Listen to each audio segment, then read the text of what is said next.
Nous avons terminé donc le cours sur la conséquence des intrants qui n'était pas terminé. On en était au coût énergétique de l'irrigation présenté par ce document. Et on arrivait à ce document 6 de la page 165, qui compare une culture non irriguée à une culture irriguée.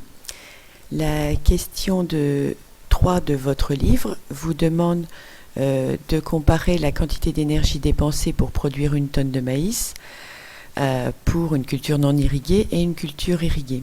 Vous allez donc construire le petit tableau que j'ai représenté ici et calculer cette quantité d'énergie pour avoir ces informations dans votre cours et pouvoir répondre au QCM.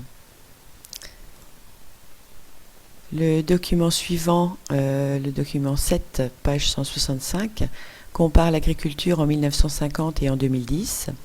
Et on vous demande à la question 4 de déterminer le volume de carburant utilisé pour produire une tonne de blé dans les deux cas. Donc là encore, à vous de faire ces calculs et de noter vos résultats dans le QCM. On a donc ici un graphe édifiant qui montre la comparaison entre l'énergie alimentaire consommée par la population et l'énergie qu'il a fallu pour produire ces aliments depuis 1940 jusqu'à 1970. Donc une énergie qui a peu varié pour la population et par contre une énergie qui a énormément augmenté pour l'apport d'énergie. Donc n'hésitez pas aussi à repérer ces valeurs pour le QCM. Ceci amène à la notion que l'exportation de biomasse, la fertilité des sols, la recherche de rendement pose le problème de l'apport d'intrants, ces intrus qu'on doit ajouter dans les cultures, les engrais, les produits phytosanitaires, l'eau, etc. On arrive maintenant au grand 3, la production agricole animale, avec le rendement de cette production, comparé ici pour une alimentation 100% blé, donc une alimentation végétarienne, et une alimentation 100% veau. Vous avez ici la quantité d'énergie qui a été nécessaire pour nourrir 3 personnes, la quantité d'énergie qui a été nécessaire pour nourrir une seule personne. On vous demande à la question 1 de calculer le rendement énergétique dans les deux cas, donc à vous également, et rendez-vous sur le QCM. Ce graphe est édifiant lui aussi. On voit sur celui-ci l'énergie produite sur un hectare pour de la viande, pour du poulet, pour des œufs, pour du pain ou pour des pommes de terre. Donc les pommes de terre, c'est de la production directe de pommes de terre. Par contre, pour la viande de bœuf, il va falloir alimenter l'animal et donc une perte énergétique importante. Ce qui amène à la notion que dans un agrosystème, le rendement global de la production par rapport aux consommations, énergie et matière, dépend de la place du produit consommé dans la pyramide de productivité. Si on utilise un aliment directement issu de la terre, qui est autotrophe et qui fabrique lui-même sa matière, eh bien on a un rendement énergétique intéressant. Un peu moins si c'est un produit dérivé, ici la baguette fabriquée à partir de la farine du blé, et de moins en moins si c'est un consommateur, la poule, qui consomme des végétales, un poulet ou un bœuf. Grand B, impact sur l'environnement.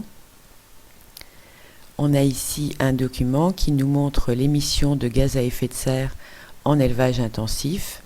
Alors vous voyez que peu de gaz à effet de serre seront émis pour la pomme de terre, le tracteur pour aller semer, enfin pour aller planter les pommes de terre, pour aller récolter, comme pour le blé, la farine, mais bien sûr de plus en plus de gaz à effet de serre si on monte dans le réseau trophique. Ici vous devez repérer c'est la question 3 de la page 171, les effets négatifs de l'élevage intensif. Comme ces vaches sont très nombreuses dans ce hangar, il y a augmentation des risques sanitaires. Ça coûte bien sûr cher en éclairage, en chauffage, en infrastructure et logistique, produits vétérinaires, parce que comme elles sont nombreuses, elles risquent plus de se donner les maladies, et risques écologiques surtout, parce qu'il faut produire beaucoup de céréales pour alimenter ces animaux, alors qu'en élevage extensif, ils se nourrissent de ce qu'elles trouvent dans la nature. Par contre, bien sûr, inconvénient, une plus faible production à l'hectare et des animaux qui doivent être résistants aux conditions extérieures. Enfin, dernier impact sur l'environnement, nous avons ici la comparaison de l'alimentation d'un mouton dans un pré et l'alimentation de 5 moutons qui vont être au champ une partie de l'année et à l'étable une autre partie de l'année. Donc pour alimenter un mouton, il va y avoir beaucoup d'herbes qui va rester non pâturées, ce qui va avoir l'avantage de pouvoir maintenir l'activité biologique dans le sol lors de la décomposition des végétaux, ce qui va permettre aussi à cette herbe d'abriter une faune contre les ravageurs, les insectes ravageurs. On parle donc des auxiliaires des cultures. Par contre ici, l'herbe pâturée est bien sûr plus importante pour les 5 moutons. Il restera donc peu d'herbes non pâturées. On va en couper à un moment pour avoir du foin pour l'hiver et donc moins d'activité animale pour le sol et son renouvellement. Ce qui nous amène à l'idée qu'ainsi consommer de la viande ou un produit végétal n'a pas le même impact écologique. Donc ceci termine le chapitre 1 et vous permet d'aller réaliser le QCM. Merci de votre attention.